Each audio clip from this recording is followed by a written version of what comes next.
ball game. What's good, everybody? Hello, hello. We are back with another episode of this time we're back to basketball. As always, we said we're trying to alternate every Friday. Did anime last week. Hopefully, you guys saw some of the recommendations that we gave out. And today we're gonna do the we're like 3 weeks in, almost 4 at this point when this video came out. We're gonna grade how we think these trades went that happened in the off season. We're gonna we're gonna try to strictly stay with player-to-player trades and kind of the important ones because we don't want to go on too long. But we're gonna start off with the first big trade that happened in the offseason, which was on June 15th, when the Magic acquired Desmond Bain. That is the first one actually, giving up KCP, Cole Anthony, first round pick swap, more first round picks, more protected picks. They gave up quite a bit to get Desmond Bain, doing I think yeah. So Omar, I'll give the floor to you because I don't watch the Magic that often, but I know what you expected during the offseason, and I want to know whether that has lived up to your hype so far or if it's been a little bit more disappointing. So I will say, this is still very on the season. We might come back to this at the end of the year and look like idiots. That could always Yep. happen. That's why we're doing it early. This is our early review. So for this trade for the Memphis Grizzlies, I will give this an A. Okay. They got the Phoenix pick. It's going to be a lottery pick. That's them. Orlando.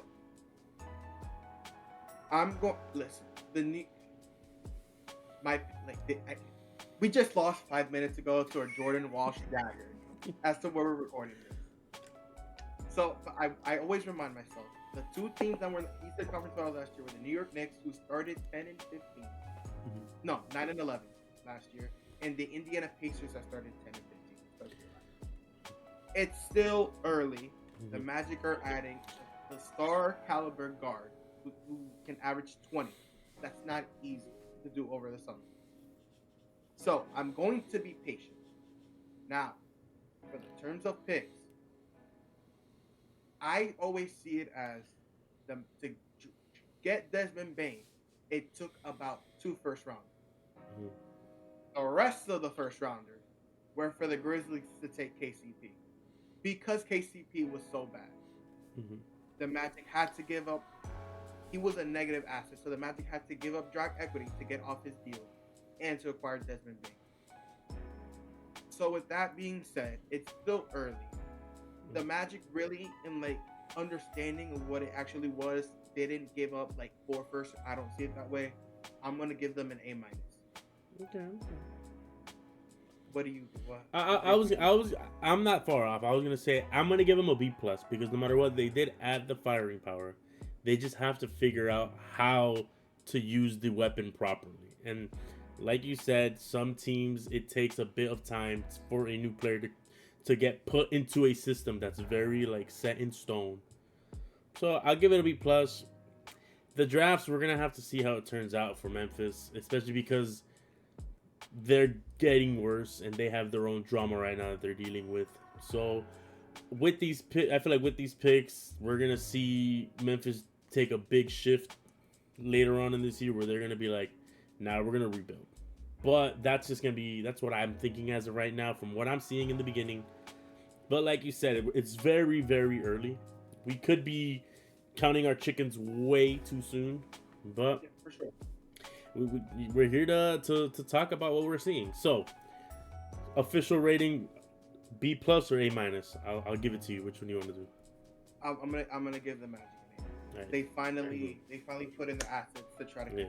Yeah. So overall, the trade A minus for both. If we're gonna combine. Okay, all right. Going from there, we move on to the Jazz trading Sexton to the Hornets for Nurkic. Okay. It's Okay. For the Jazz, I mean, getting Nurk, it's as we saw, Walker Kessler is already hurt. It was to have insurance, to have a backup big, and I don't mind it. And it's honestly same thing for the Hornets. LaMelo's already hurt. Yep. with the Duda. So you need a guy like Colin Sexton that could always back up LaMelo, and when LaMelo eventually does go down, Colin Sexton could step in and play starter minutes, which he's fully capable of. I like this deal for depth purposes for both sides. Honestly, like I'll give it a B on both sides. It's nothing crazy, but it's a solid deal for both teams. Okay. I will say that it was a better trade for the Jazz just because, like you said, Kessler is now out for the season. He's not just injured; he's completely not gonna play this season. Yeah. So Nurkic, he's gonna be the exact kind of what they need unless they start playing. I think they're the young guys, right? Yeah, I mean, hey, Nurk already has a game winner, so. That's true. All right. Other than that, so the next one happened on June 30th. Mark Williams to the Suns for what is this? Vesa Michik and a 2029 first round pick and some guy named Liam McNeely that was number 29 overall. Yeah, I mean, I like it. Mark Williams is like the biggest thing with Mark Williams was can he remain healthy? If he's able to stay healthy, this was a big W for the Phoenix Suns. The Phoenix Suns have a big that will rebound, block shots, and be active around the rim, and that's exactly what would fit well next to Devin Booker and Jalen Green. So I really like at the time it was a little mind-boggling because what the Suns were doing around draft time, but in hindsight, I would give them an A-. Yeah, I was gonna say Mark Williams has finally started like catching his own footing in the team. I feel like he's been playing a lot better this past week that's happened. So I'll agree with you. I'll give it though. I will give it a. I'll give it a B plus though, just because I think A minuses need to be for team. Personally, for me, where it's like teams that like have gone further than what I thought they were going to be. And the Phoenix Suns, they're doing as well as they are. All right, going from there, I'll just say the two names because that's the only ones that matter. It's like when the Pelicans got Poole, Bay, and the Wizards got Cam Whitmore, CJ McCollum, and Kelly. Those two players, I guess. Yeah, I'm gonna give Washington a B plus. I told you from the offseason, I don't care how many games the Wizards win. I like a lot of the young talents looking. Keyshawn George is looking great for Washington. Alex Sarr is looking great for Washington. And it's like a lot of these veterans that they have on the team, Chris Middleton, CJ McCollum, are going to do wonders for young guys. So whenever Washington is ready to compete, they have this leadership in the locker room, so they're be mature. Okay, yeah. And they got off Jordan Poole. So that's a plus. And the Pelicans are the worst team in the West. I don't care. I'm going to combine this trade with the bullshit they did on draft night, and now they don't have the first round pick. They are like 1-9, 2-7, whatever they are. They're at the bottom of the Western Conference without a first round pick. F. Next. Yeah. All right, next was the historic trade that happened that included 7 teams. We're only going to talk about 2 of them, though, which is KD and Clint Capella to the Rockets, while the Suns got Jalen Green and Dylan Brooks. And a whole bunch of picks. I'm going to be so real. This is going to be one of the deals where it's A for both sides. I'm going to let you go first. Wow, okay. I'm surprised to hear you say A. I would say it's an A, obviously, for the Rockets because it's KD. He's going to be Hall of Famer. He can you plug him in, play. Sengun has looked great, and I think that is because of just the presence of KD being able to shoot from wherever he needs to be to get defenders on him, leaving Sengun open. For the Suns, though, I was going to say, I guess at the time, it looked... I mean, it didn't really look that great because you're losing KD and you're adding Jalen Green, who's someone that's very inconsistent. And now, not only is he inconsistent, now he's getting hit with the injury bug, which obviously is not his fault. But I need to see more because I've seen one game where he played very decently, but as of right now, it's not looking great for them just because of all these injuries happening. No, I mean you're not wrong, but if we're being real, Durant's trade value wasn't high, especially when you consider Kevin Durant's list of teams they want to go to was not long at all. So the Rockets or the Suns were very hand-side, and the fact they're able to snag someone like Jalen Green, I wish they could have snagged someone like Jabari Smith as well, or Tari Eason or whatever, but they weren't able to. When you're able to get someone that can average 20 plus in this league, and you get a glue guy like Dylan Brooks, that's a 3-and-D guy for a team that kind of wants to show Devin Booker, hey, we're going to try to make this work. I can't be mad at that deal at all. And if you're the Houston Rockets, you get one of the greatest players of all time to win now. It sucks Van Vliet towards ACL. But you went for a championship swing, and I'm never gonna be mad at you for doing that. Okay. So, A minus. Yeah, that's fine. Yeah, and so we see a little bit more on the Sun side. I'm gonna give I'll give it an A minus, but I think the Suns can figure stuff out whenever they get healthy. Clap hands. But moving from there, going to the East, we got when the Celtics traded off Mr. Tingus Pingus, Kristaps Porzingis, to the Hawks. What they get in return again? George Niang. Yeah. Like for the Celtics. Yeah. Yeah, they didn't get much, for Porzingis. It sucks the way the second apron works. The Celtics were forced into that. Mm. But if you're Atlanta, hey, you got an A. You get nothing. Yeah. You get Porzingis nothing. Good job, Atlanta. Yeah. I will say though, even with Kristaps, he's also kind of been getting a little bit injury prone, especially with his diagnosis of I forgot what sickness it is. Everyone in Atlanta's hurt. Yeah, Jalen Johnson, Trae Young. I'm not gonna hold up. Yeah, when I hold on, good. It was a good grade. Can't wait to see how y'all gonna look. I just know for a fact nobody's gonna want to see Atlanta in the playoffs because they some dogs, bro. But I'll give you, as you said, Celtics kind of were forced to make this trade for literal cash, but they get an F. Honestly, in the offseason, they kind of looked like Boston was just getting ready to just like blow everything, like just be like, we're tanking this season. We're not even gonna try to win. Jason Tatum don't believe in that. I do. Jason Tatum out here dunking and trying to freaking doing little kick ups with his. Oh man, he needs to chill out with his ankles, right? The league can be fine without him. I don't want to see him on my screen anymore. At least for this season, bro. That's for this season. Let me enjoy a bad Boston Tatumless game, dude. I play 2K, and bro. They got Jordan Wall. I don't want to talk about Boston anymore. Let's go. I hate playing Boston so much. We already have to talk about them one more. All right. Yeah, I was gonna say, Blazers trading for Drew Holiday and giving away Anthony Simmons. Yeah, I said it was the same rationale when I for Washington. If you're Portland, who finished the end of last year above 500 post All-Star break, top defensive team, you add a guy like Drew Holiday that can mentor Shaedon Sharp, Scoot Henderson, so on and so forth. You weren't gonna keep Anthony Simmons anyway. Yeah.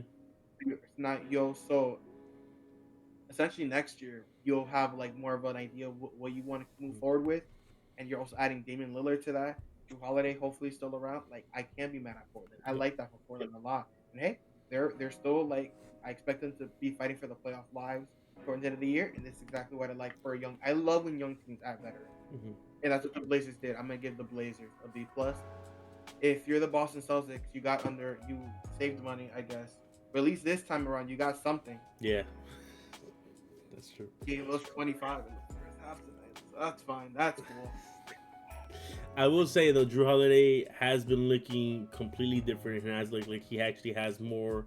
I think that he's been scoring more in the Trailblazers, and I think it's a perfect fit for him. Where, like you said, he's been leading. I mean, you're not playing next to Tatum, Brown, and Derrick White, for sure. Yeah, so that's true. I guess anybody would have been doing better, not having to share the ball as often. But all right, let's not keep on Boston anymore. All right. Okay, we'll do like two. We'll do this one quick. All right, just give it one word. All right. Pistons, Duncan Robinson for Simon Fontecchio. I'm gonna say Fontecchio. I'll let you go. Let me think. I honestly can't do it in one word, but I'd say surprising is my one word. I'm gonna give it an A though, but surprising. Yeah, I mean Fontecchio played in right with the Heat. I mean Duncan Robinson is essentially replacing what Malik Beasley did for the Pistons, so I understand the deal for both sides, to be completely honest. And Miami cut down salary as well in that deal. Duncan Robinson got paid. But yeah, I'll give both sides B minus. Yeah, I agree with you. All right, going to next for the Heat is Norman Powell. A plus. Y'all gave up nothing for Norman Powell. We gave up our vets, Mr. K Love and Kyle Anderson, and that's it. And I will say, I heard you did mention earlier that not all players can come into a new team and score 20 plus. I'm glad that Norman Powell can.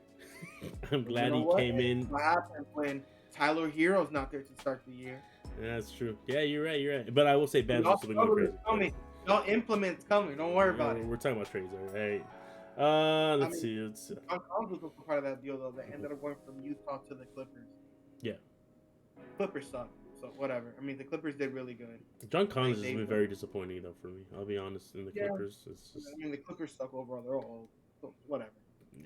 I mean, we told you. It's like, I mean, at the time, I really liked the deal. Like, you were adding Chris Paul and Bradley Beal to replace Powell scoring, and then you were gonna add size to Collins. I like the deal, but in hindsight, everyone's old. Yeah. It's not working. Nope. I'm talking about Now- things that just didn't work at all. How we feel about Michael Porter Jr. for Cam Johnson? Both those motherfuckers suck in their new team. I mean, Cam Johnson, I'm gonna give time to. I'm going to give time to. You're going from the number one option. No pressure to win at all. What was he doing in Brooklyn? Was he not the number one option in Brooklyn? I mean, With no pressure, he had the pressure to win 15 games. We're not gonna pretend like Cam Johnson had pressure to do anything in Brooklyn. yeah, but I hope he'd hit his threes, bro. You're playing with. I get you. I get you. All I'm saying is I'm going to give Cam Johnson time. How much more time is my question? I'll give him until the new year. Okay, all right. But this deal also allowed the Nuggets to clear up cap space to go get Valanciunas True. That's what I was gonna say next. and Bruce Brown. So Yeah. I am going to give this for the Nuggets an A. Okay. For the all right. The net, MPJ is the same. Yeah. He don't have no pressure to win games. He don't gotta pass the ball to no one. Against Cam Thomas, I mean, he out here throwing his rookies under the bus. I can talk about the point guard's an issue because we dropped 6 guys. Keep talking, MPJ. Go off, brother. But damn. Yeah. But I mean, Brooklyn was never gonna go anywhere. Let's be real here. He was going near the die. But yeah, I don't know. I felt like Brooklyn could have gone in a different direction than trading away Cam Johnson. But whatever. I mean, yeah. I don't know what Brooklyn. I think Brooklyn is just I think it might be a money scheme, just because they don't play ball there, bro. I don't know what they do, but they don't play ball. Sadly, that is, I think, the last kind of like big trade, unless you want to talk about like Kelly Olynyk going to the Spurs. But... Oh, that changed the league. All right, guys. Well, thanks anyway for watching this video. Honestly, yeah. Let us know what you think was the best trade of the offseason. And damn, I mean, clearly we're not going to be done with trades. There's going to be crazier trades. I feel it in my bones.